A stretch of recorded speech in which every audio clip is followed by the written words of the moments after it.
Hi, I wanted to make you guys a video because I was actually typing some stuff but then realized that things can get pretty mixed up and definitely messed up when people are just like writing messages and posting to each other like that on a social media page. So the first thing that I would like to say is this is a very interesting thread and I would love to be able to respond to all of the individual comments, but actually I'm on my way to go and teach. And what I would like to say first of all is that I am not doing this because I need to justify myself. I would like to do this because I would like to contribute to the conversation in as much of a peaceful way as I possibly can.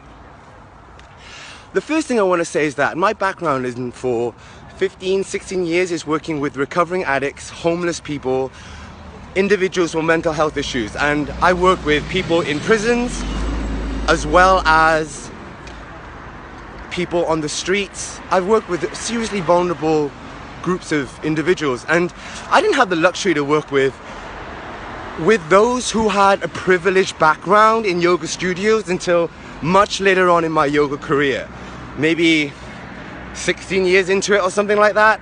Before that, I was very much working in community centers, local authority organizations, charities, and I would rent little church halls to work with the groups of people that couldn't access me when the recession kicked in.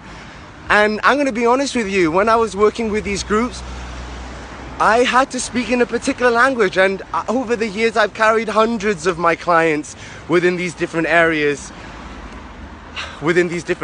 of symptomatic issues through their therapeutic process. And you know, one of the things that came into play in our interaction was definitely swearing, and swearing was something that they actually brought into the room because they would actually take the session a little bit more seriously.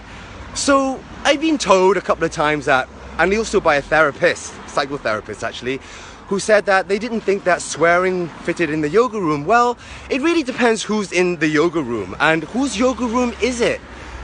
And I feel that already putting myself, my heart, my emotions on the line at the beginning of a workshop and asking you, you know what, I swear sometimes, and if you have a problem with that, either say something now or leave.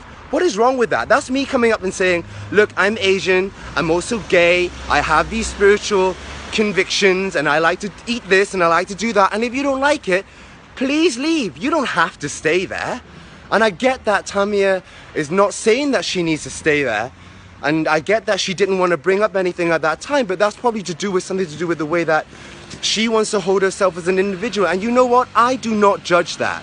And from my perspective, if you're in my room and you have whatever religious beliefs or you have whatever dietary requirements and you choose to live your life however you choose to live your life, whether I agree with it or not, I'm not going to judge you. And here's a classic example based on my professionalism right now.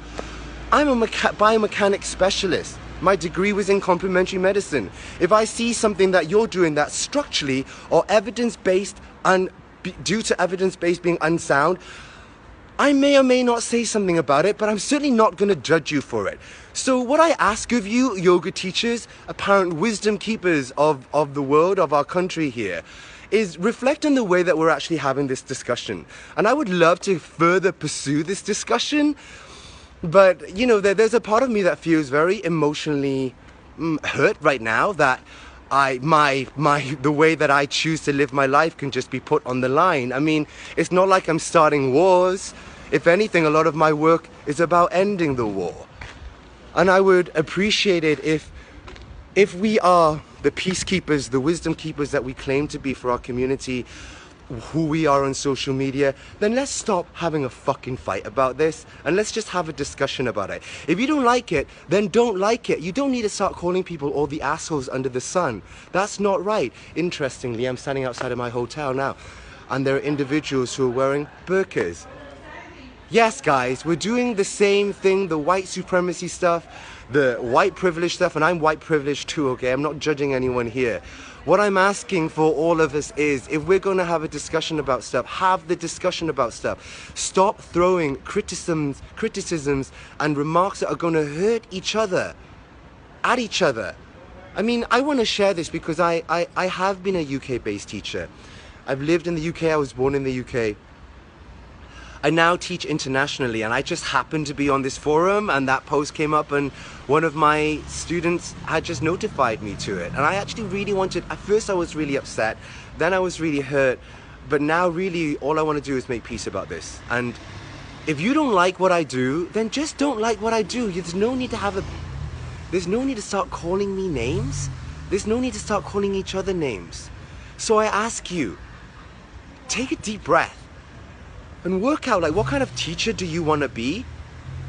And be that amongst us, this haven, this forum that we've created for each other, so that we can share our things that are going on and explore things in a very safe way and actually move towards a world of peace, not a world of any more criticism.